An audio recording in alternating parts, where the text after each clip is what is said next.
Hi, hello, this is Oshuma. Welcome to my channel. Thank you for being here. Come in, sit down, feel safe, and let's get into it. Back and our girl Megan Thee Stallion has on half of the hotties, and we are ready and excited. So this is basically a music review in regards to her new song that dropped out this Friday at 12 p.m. Okay, I was one of the girls that was up waiting to listen to it, and it's called Cobra. It's actually a pretty good song. I love the visuals, and for me as an anime dweeb, I said this is my time to shine because I was able to understand and get all of the references. Now, in regards to the actual story that is being told, I'm still a bit on the fence as to knowing fully the whole context, even though she does talk about it, but in the sequence of the story is what I'm talking about. But I will take a crack at it and let y'all know.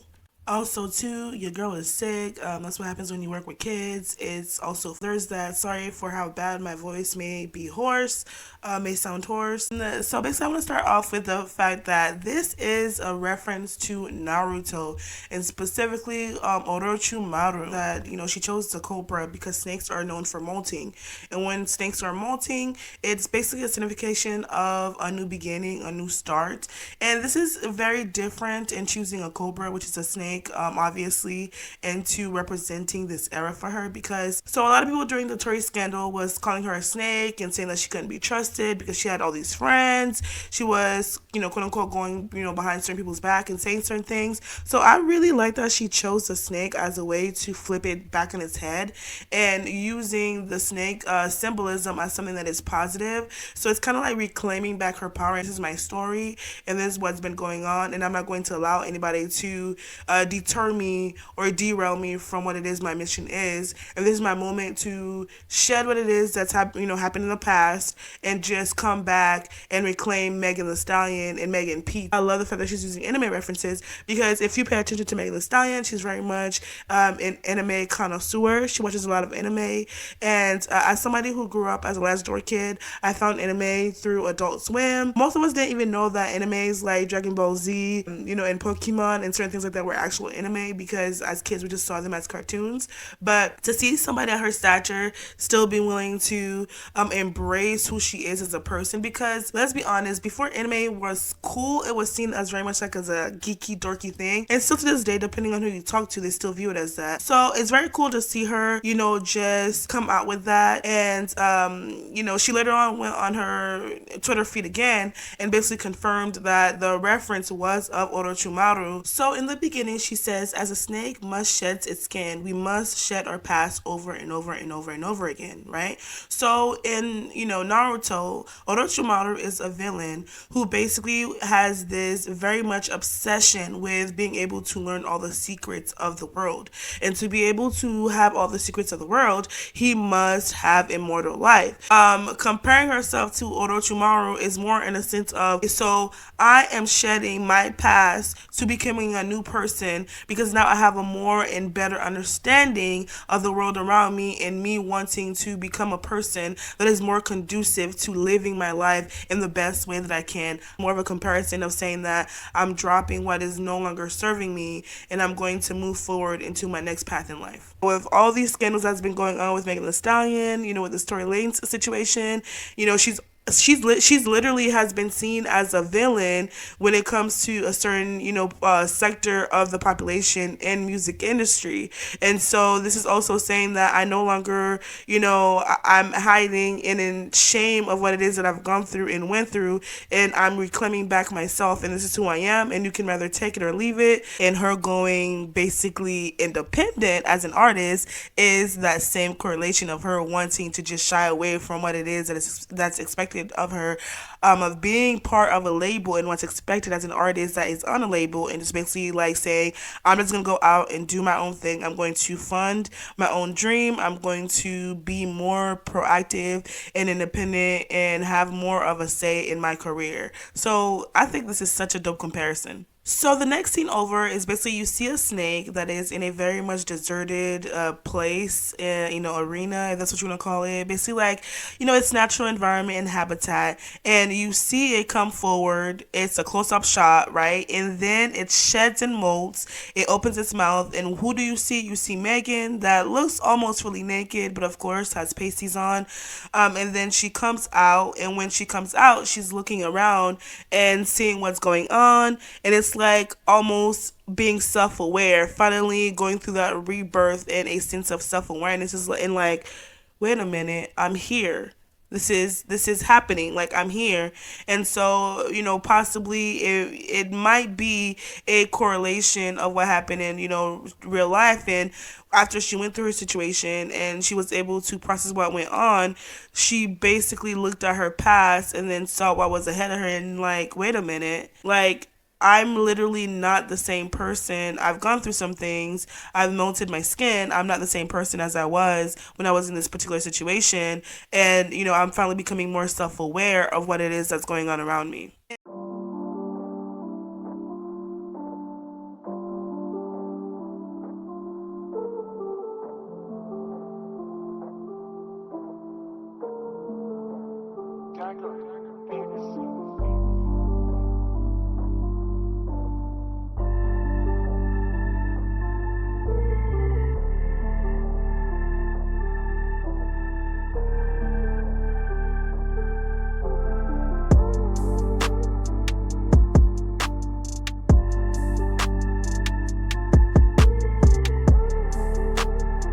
And also too, if you notice the weather around her, there's very much like this murky, dark, cloudy sky. And it's probably a representation of being in the storm and going through the storm in regards to her being depressed. Because even though you do come to a place of self awareness and self understanding, it doesn't mean that you're fully out of the dark. There, are still things that you need to process and trauma that you need to see and go through. And so basically, this is the first initial realization of, oh my goodness, like this is what the hell's going on.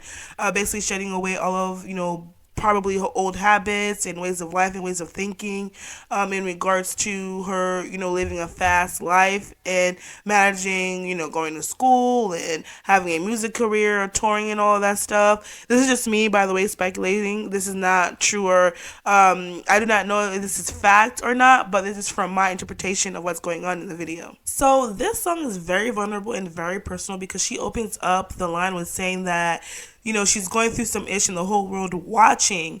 And so as soon as she says that, you already know that she's probably going to address the Tory Lane situation, but she does it in a way where it's direct but indirect. She doesn't really mention anything about the case. She doesn't really mention Tory's name, but she does speak from her perspective as first person as to how she was feeling mentally and what she was going through mentally during that time. So the first scene is basically that being said and, introduced to the public. So we already know what the subject matter of the song is going to be. So in this scene as well, we see her talking to a cobra. So she goes and sheds from one snake, and then she comes out, looks around, and notices another snake on a tree branch. She moves forward and starts rapping to the snake. So it could either be one or two things. So she's either saying that she's looking at herself and talking to herself as the snake, and then, that snake then goes through a transformation of molting. Or it could be the fact that she's talking about the snakes within the industry and her label, but she does it in a very symbolic way.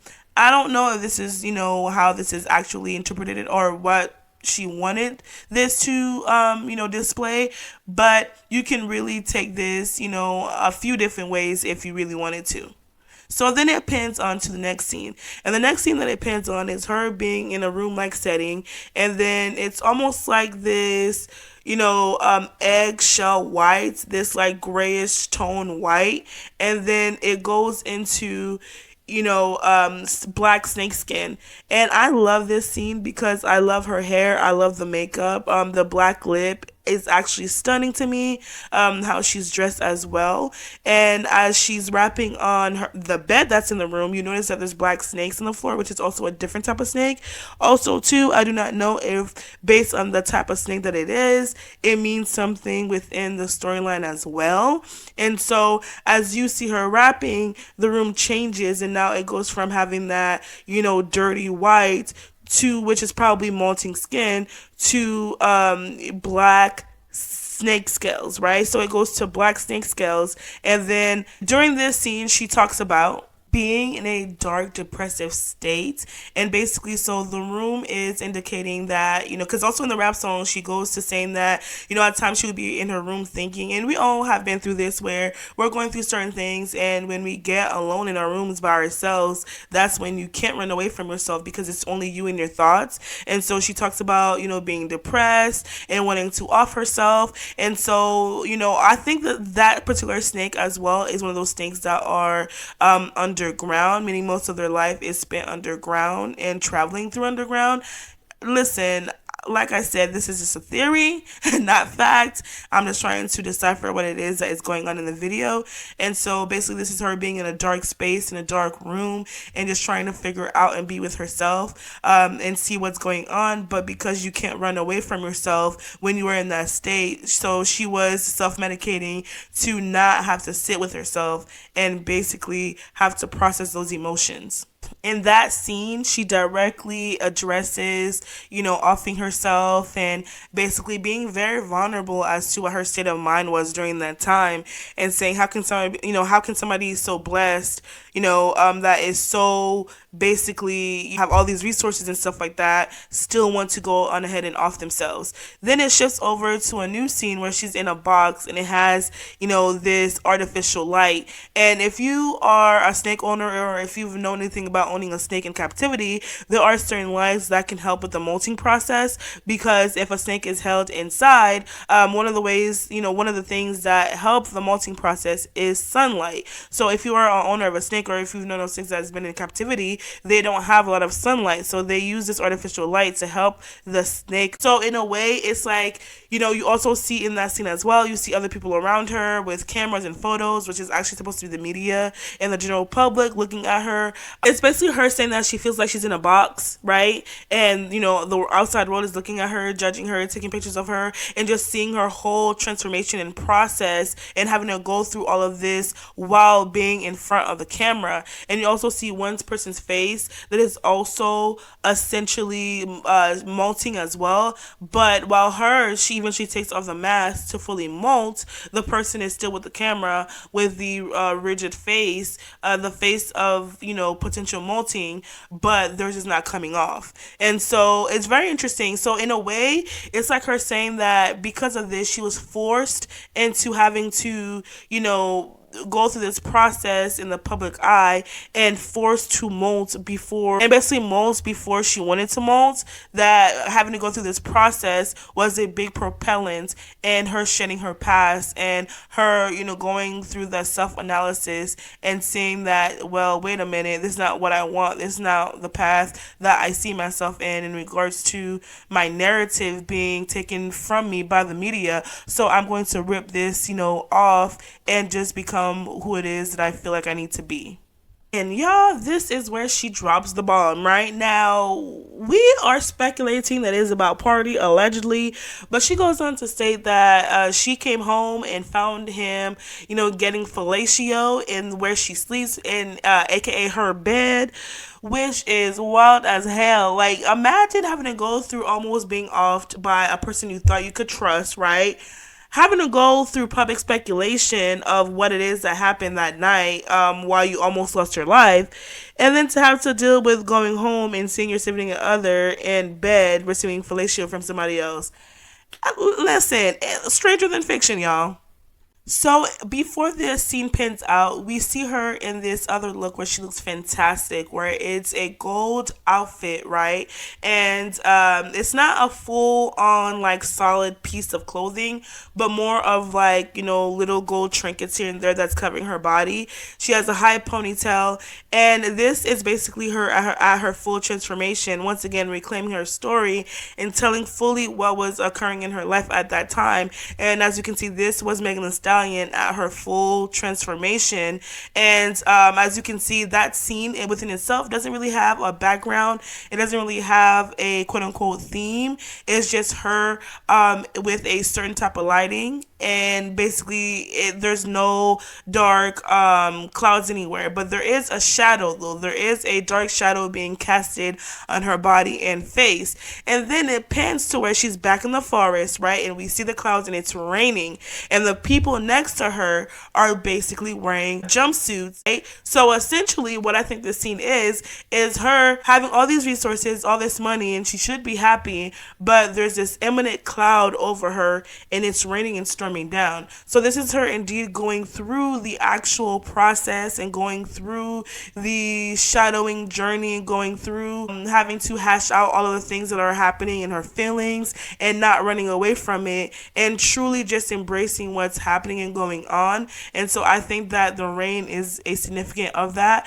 Basically the washing down, the getting rid of, and basically everything coming to a peak and no longer being able to not see those emotions or basically, acting like what's happening around her is not happening. It's the next scene is basically of her being in a desert, right? And she is inside of a spiral, and within the spiral you see, other women standing around it, right? And you see these little rocks and pebbles that are also surrounding it. And if you look at from the aerial view, it looks like the 10-tailed beast sign. If you are a Naruto fan, then you know what the 10-tailed beast is. It is the beast that was sealed inside of Naruto at birth within her tribe when it came to seal jutsus, and her and his father that night, essentially to save the town, sealed the 10-tailed beast inside of him, and then it caused this, tumultuous upbringing for him because he was casted out by the Leaf village, and he essentially had to prove himself to the rest of the Leaf village as to him, being of worth and value to the community. And basically, essentially, he also had to go through this process of figuring out how to control the 10-tailed beast inside of him, because even though, based on his tribe, he does have a surplus amount of chakra naturally, the 10-tailed beast had so much chakra that if he released it, it had the potential of offing him, right? So in a way, this is a comparison of,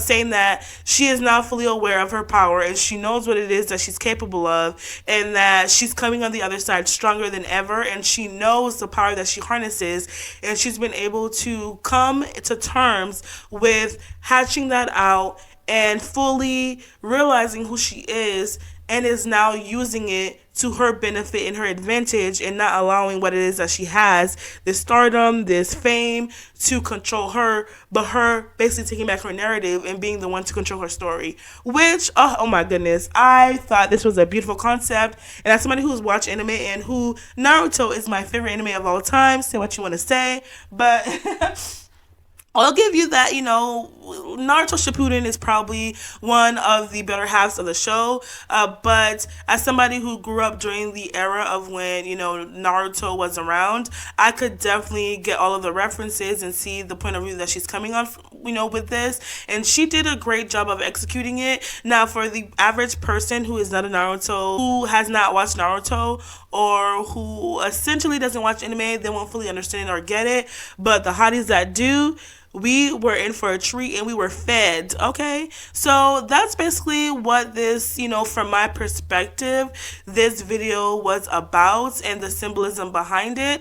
And the subject matter is very, very much, vulnerable. And a lot of people are saying that they weren't expecting this from her. They were expecting her to come out with hardcore rap, which is very interesting to me, because one of the critiques that, Megan Stallion has been having is that she over-sexualized herself. And also, too, within the female rap genre in general, is that female rappers only talk about sex, and selling themselves in that whole city girl culture. So now you have somebody else that is taking things from a different perspective and offering something of more substance, and people still have a problem with it too.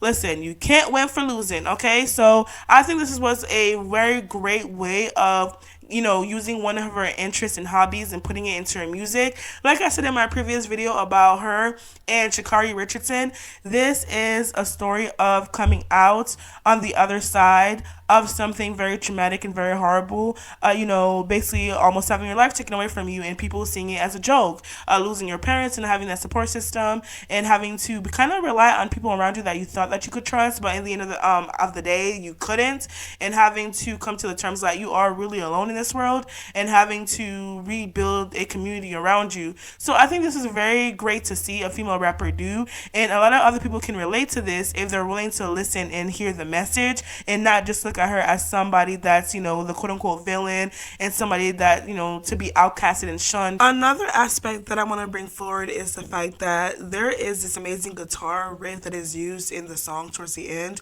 but it's also introduced in the beginning too. If you watch anime, you would be aware that when it comes to the beginning of a fight or the peak of the plotline or climax, there's, you know, at times certain beats that are used, and one of the instruments that are used is the guitar, because it really has a very strong ability to set an aspect of intensity and aspect of excitement. So the fact that she was able to incorporate that as well, which is also an aspect of anime. If you watch Bleach, if you watch Naruto, that is a very much critical thing in how they set the tones within the fights and also the climax of those, you know, stories within Bleach and Naruto. So it is amazing to see how well she has been able to utilize that within her song. So this whole thing to me was also an homage to her love for anime, and it was executed very, very well. I thoroughly enjoyed this video. My favorite scene was, you know, her being in the dark room. I thought that was wonderful. I love the scene of her coming out of the snake. That was epic. I know there's probably going to be some memes around that as well, even though I think artistically it's beautiful. And then there's also probably, I think one of my other favorite ones of her, you know, my other favorite one is her being in the desert. I thought that was cool as hell. I thoroughly enjoyed it as well because it was a clear-cut reference to Naruto, and that was so dope. With that being said, let me know what you think about the video below. I would love to hear some of your opinions and views about the aesthetic and visuals along with the rap lyrics as well. Comment down below and let me know, and until the next video, toodles. Oh, also don't forget to like, share, and subscribe. That helps the channel grow, and also too, it takes a lot of, you know, time to put these videos together, and I would just love to see it spread around and, you know, get some love. So thank you. Bye.